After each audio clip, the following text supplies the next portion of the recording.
Hello, everyone.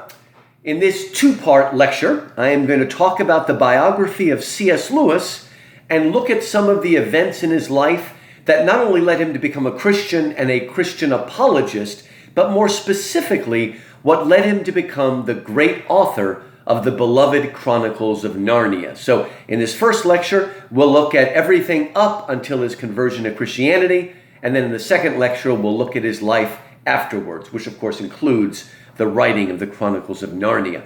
Now, although C.S. Lewis, and by the way, it's Clive Staples Lewis, though everybody called him Jack, but I'm going to call him Lewis here and not pretend like I know him on a first-name basis. And although he became the sort of quintessential Englishman, a lot of people don't realize that C.S. Lewis was in fact Irish. And I think that's very important. I'm an English professor here at Houston Baptist University. And if you look at your Norton anthology, that's the great famous anthology of English literature, you'll notice that until about 1880 or 1890, most of the great writers are in fact English rather than Scottish or Irish or Welsh. Most of them are English. But something happens suddenly when we get to about 1880 or 1890 and things begin to change. Suddenly, the most creative and most innovative of British writers start to become Irish. That would include George Bernard Shaw, although he became quintessentially English like Lewis, he was in fact Irish. That would include Oscar Wilde. That would include William Butler Yeats, one of the great poets of the 20th century, right up there with T.S. Eliot. That would include James Joyce, a famous novelist who did, again, so many things that were new and unexpected. So, again, something happens when we get to about 1900. Even Dylan Thomas is Welsh, right? And the late Seamus Heaney, he's a little bit later, but he was also Irish, and of course C.S. Lewis was Irish. So what is it that happened? Okay, and basically what I would argue is that for most of British literature, all these English poets are buoyed up by their Christian faith. People like Shakespeare and Chaucer and Dante and, not Dante, I'm sorry, Milton, Spencer, all of these.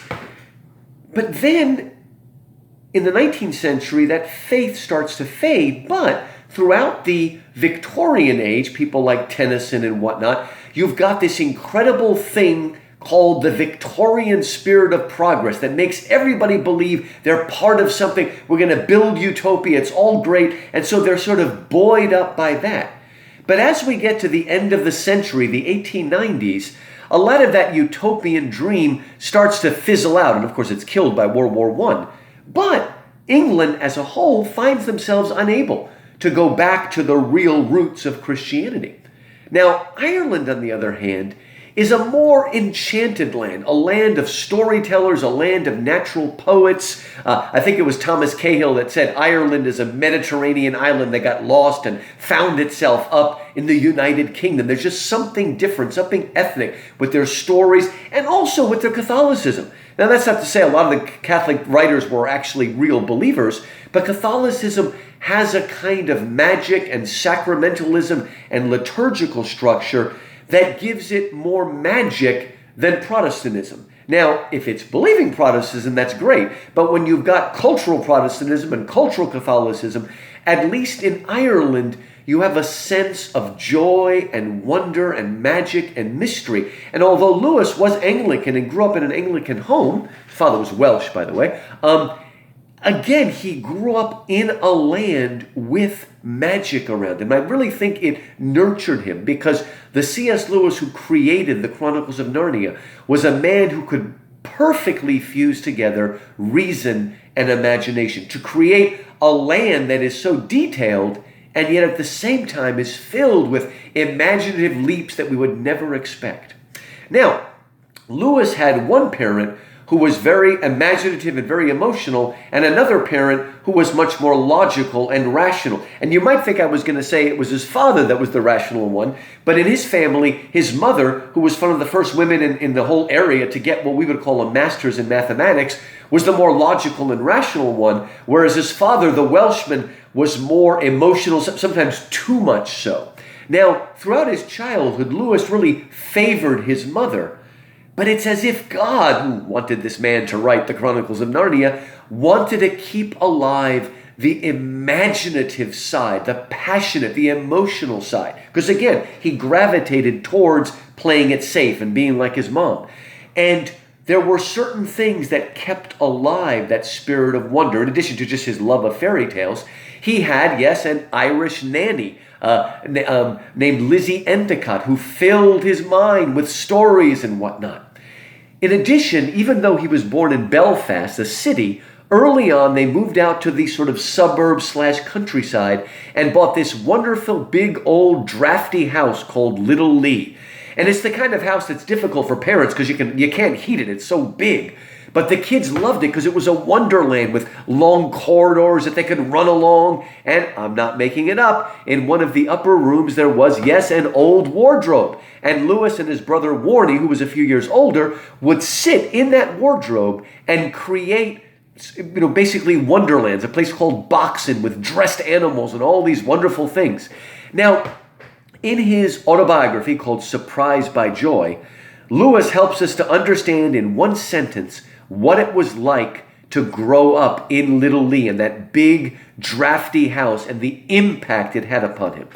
And if you listen, you can hear the young Lewis. He says, "I am a product of long corridors, upstairs indoor silences, empty sunlit rooms, alley passages explored in solitude, the distant noises of gurgling pipes and cisterns, and the sound of wind under the tiles."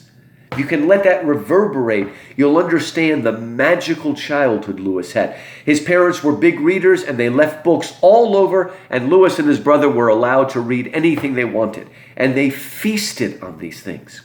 But maybe most important of all were experiences Lewis had in his early childhood.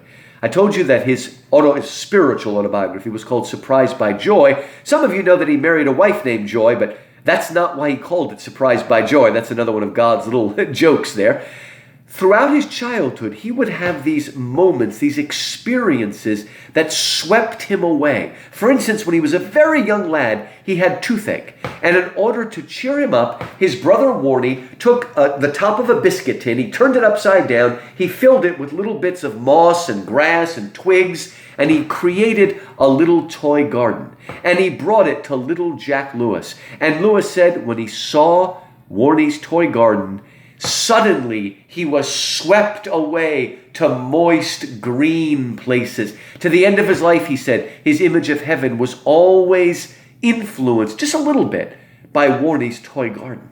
Now you need to understand that toy garden was very cheesy. There was nothing beautiful about it. But it triggered something in Lewis, a yearning for something beyond our world, something supernatural and metaphysical.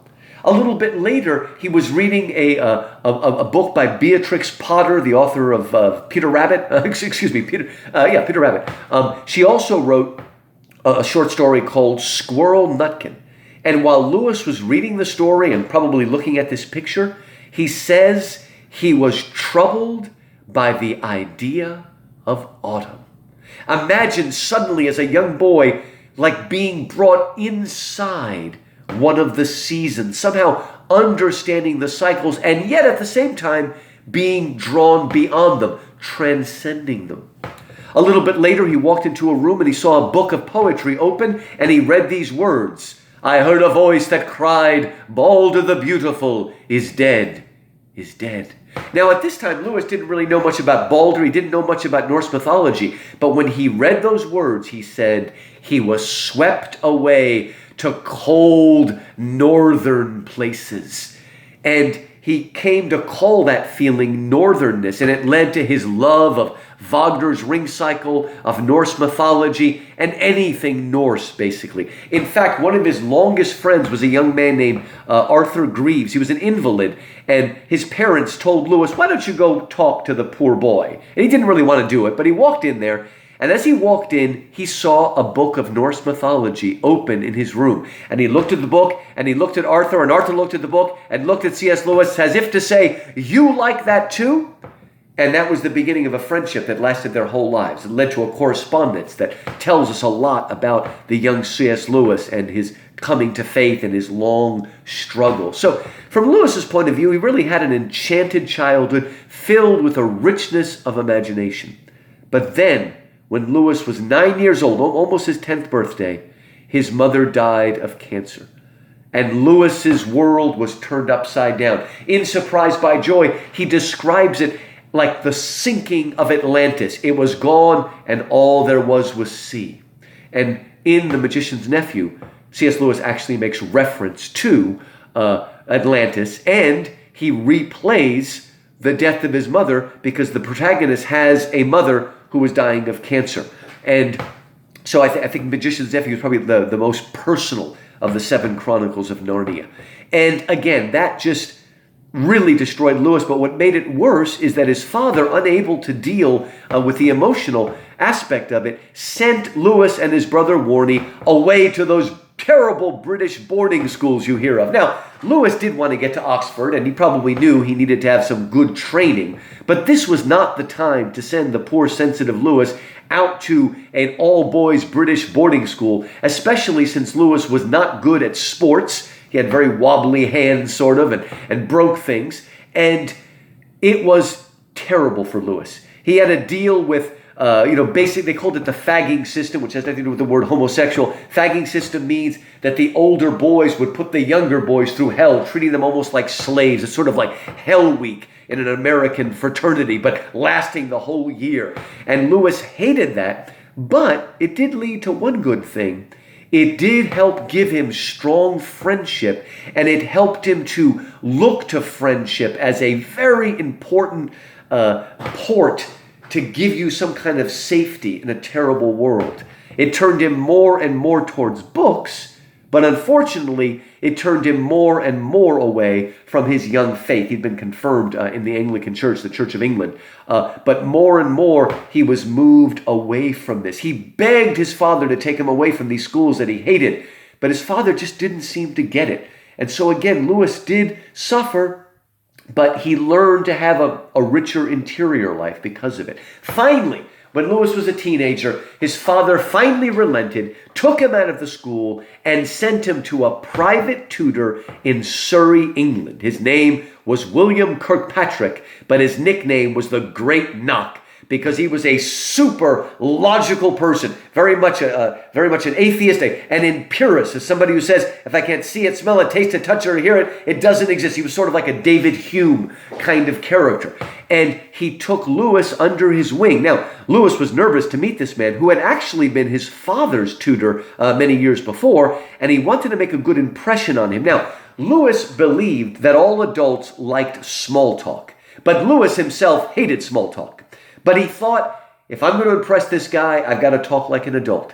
And so the first thing he said when he saw Kirkpatrick, he went up, he shook his hand, he looked him in the eye and said, "Sir, Surrey is less wild than I expected."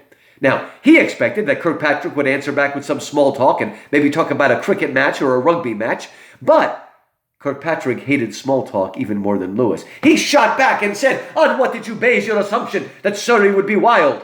What do you mean by wild? What is your criteria for knowing whether something is wild? What books, what almanacs, what maps have you consulted?"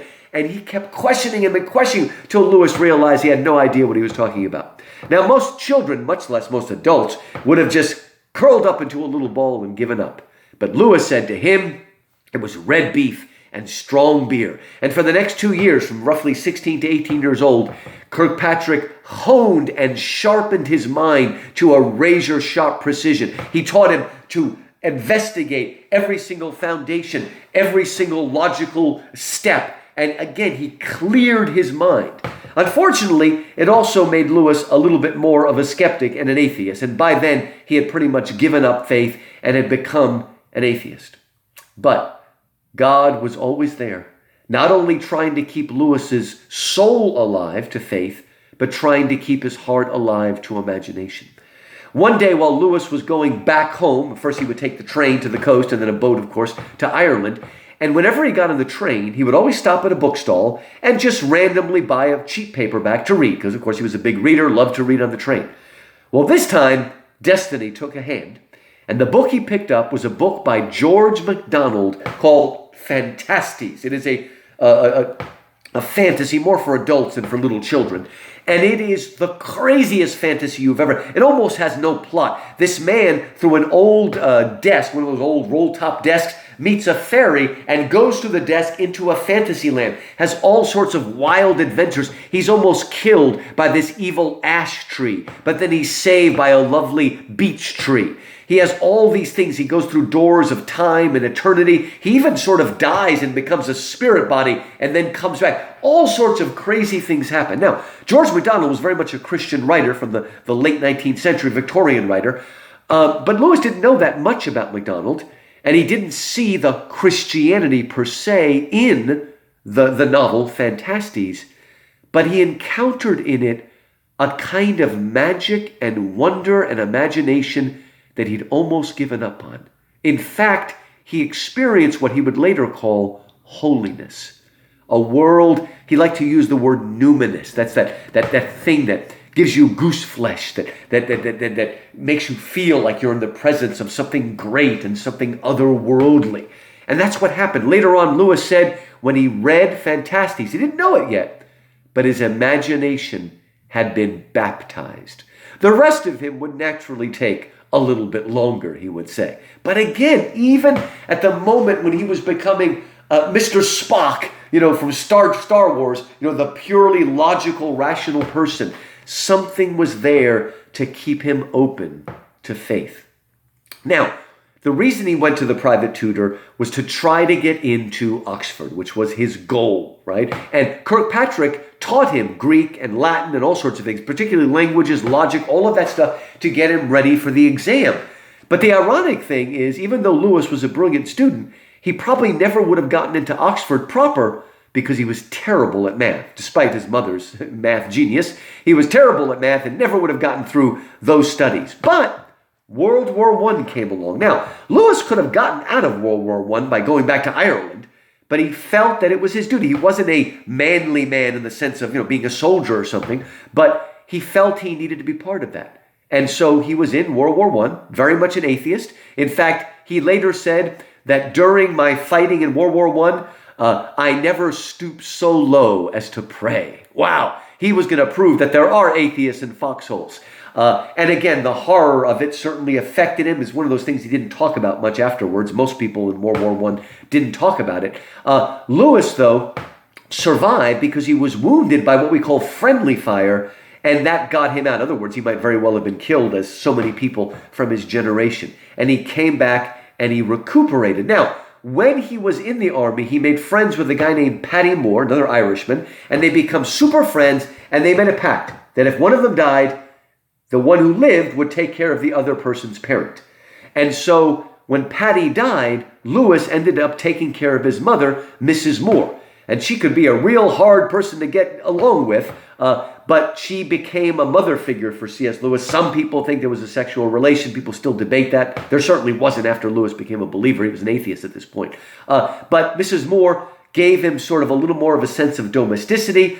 During World War II, she encouraged him to take children into their home to protect them during the bombing. And that's one of the things that started off Lion the Witch in the Wardrobe. So she drove Lewis crazy, but she gave him a kind of stability and domesticity that he needed.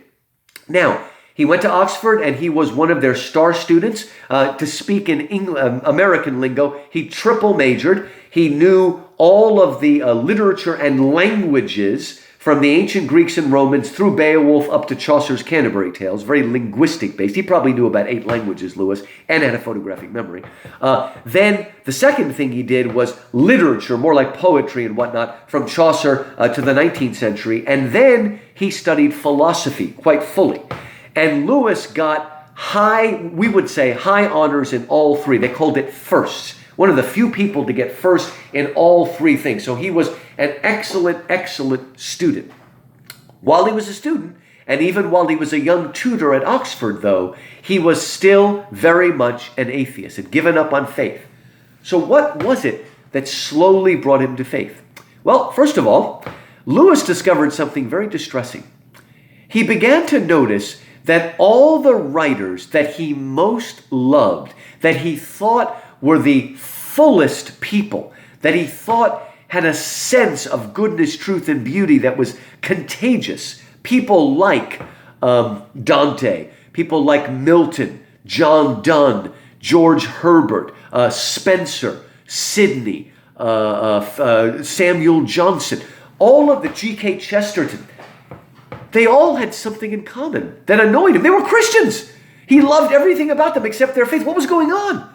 But to make it worse, all the pagan writers that he loved the most, like Aeschylus and Virgil and Plato, were all the pagan writers who were the most sort of proto-Christian, who sort of had the strongest sense and seemed to anticipate the coming of Christianity. Then all the writers whom he should have loved, who shared his atheism and cynicism, people like Edward Gibbon, Voltaire, John Stuart Mill, D.H. Lawrence, what was his name? George Bernard Shaw, H.G. Wells, all of these people he should have loved and agreed with, he found something missing. He liked their works, but there seemed to be a missing humanity there. Then, even as the books turned him against him, so did his friends. More and more of his friends that he thought were the best people, the most full people, turned out to be Christian. He said of one of them, Hugo Dyson, I can almost imagine this man having a duel, right? Something out of the Middle Ages, like a knight or something. And then one of his friends named Owen Barfield, who had been going back and forth, became a Christian as well. And Lewis just couldn't understand it. He fought back and forth when they had a letter writing campaign they called the Great War. That's what British people, Europeans, call the First World War. And they fought back and forth, and Owen Barfield challenged Lewis and said, Jack, I accuse you of chronological snobbery. What does that mean?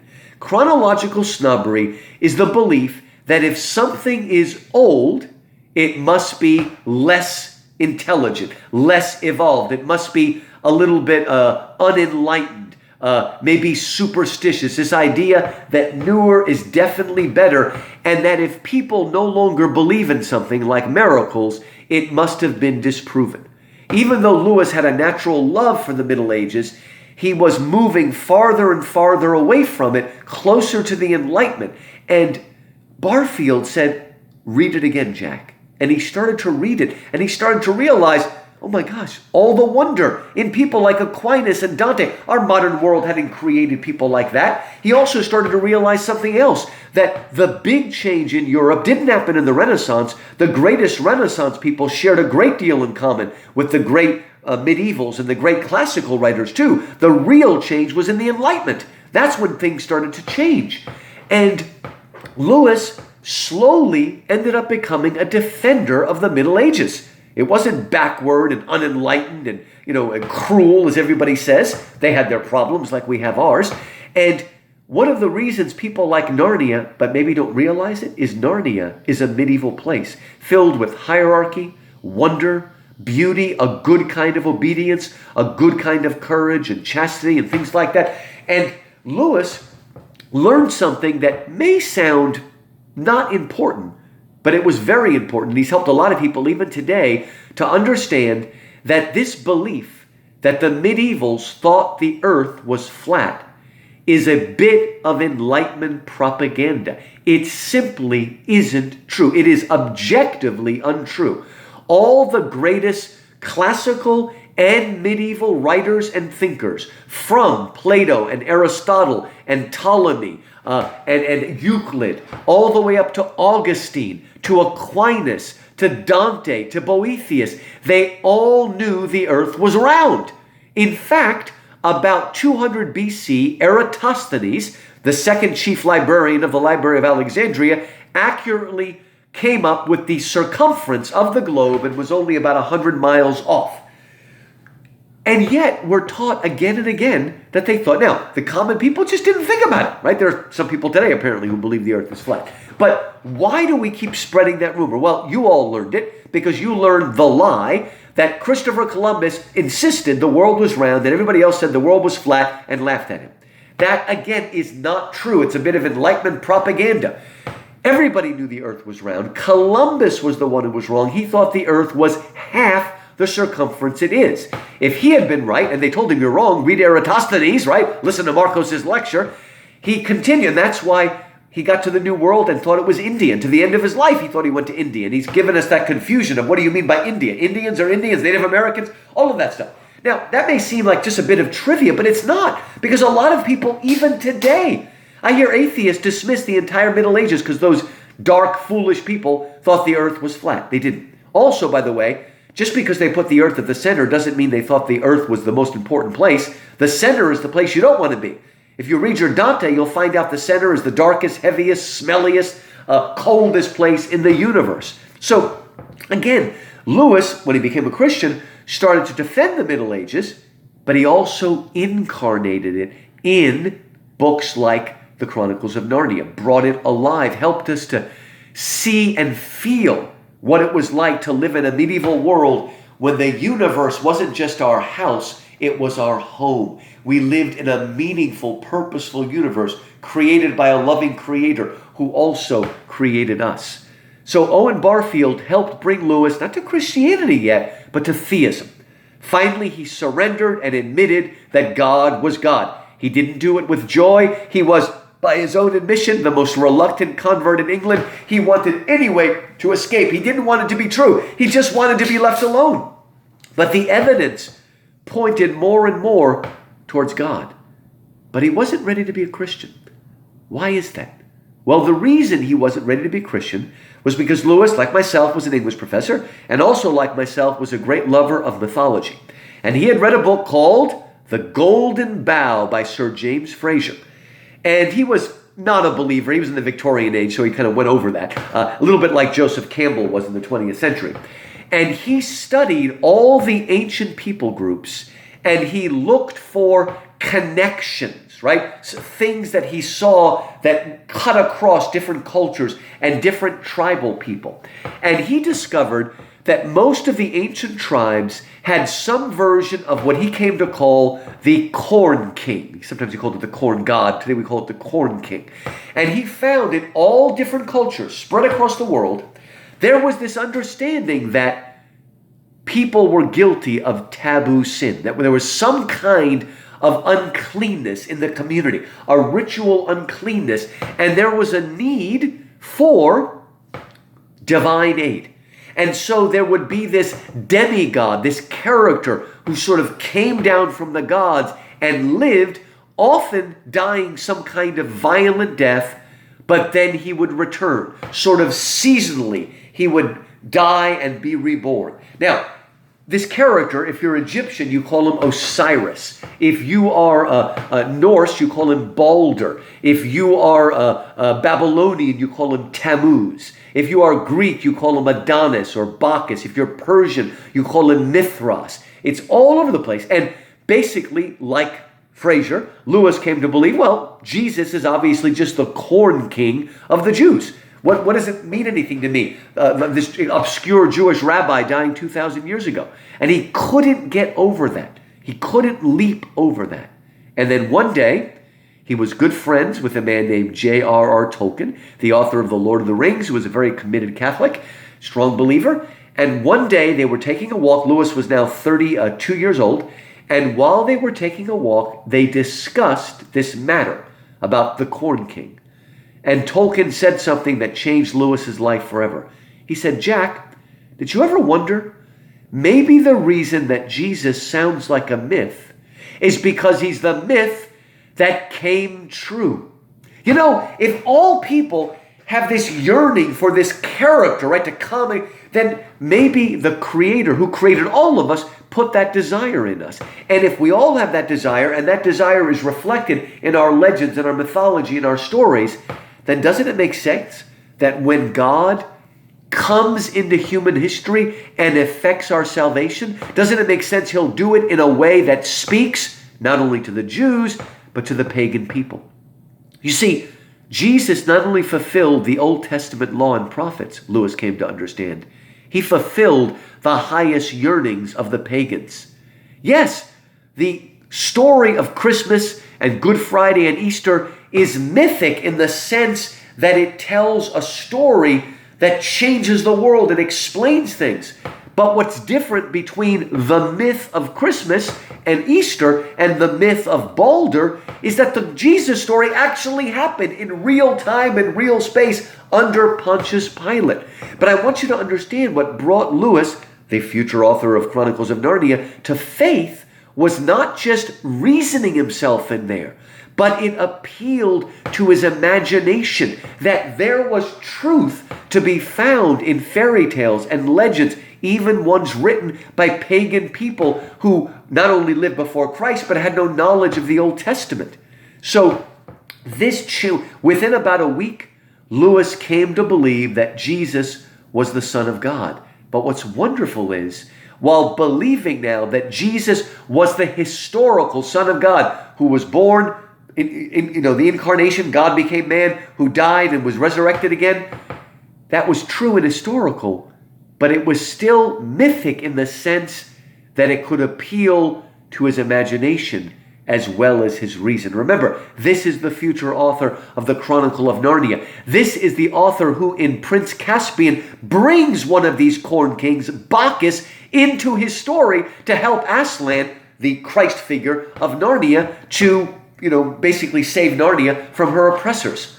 So it's very important. And here's something that is so precious to my heart as an English professor. I know too many people, I'm a Baptist, and especially, Baptist evangelicals, sometimes they become Christians and they think, okay, now I got to give up magic and fairy tales. Now, you better give up Ouija boards if that's what you're doing. Okay, Satan does do things. I don't want to tell you to go. But sometimes they feel like they have to give up fantasy, wonder, Harry Potter, or whatever, that they have to give up all this stuff because they're Christians. But no, Lewis's faith in Christ allowed him to re-access his childhood love of fantasy and whatnot. And this became very, very important. And so again, this Lewis came to faith partly because he understood that Christianity told the very best story possible. All right, that is the story of Lewis coming to faith. In my next lecture, I will talk about how Lewis's life was radically changed by his newfound faith in Christ and how that led up to the Chronicles of Narnia.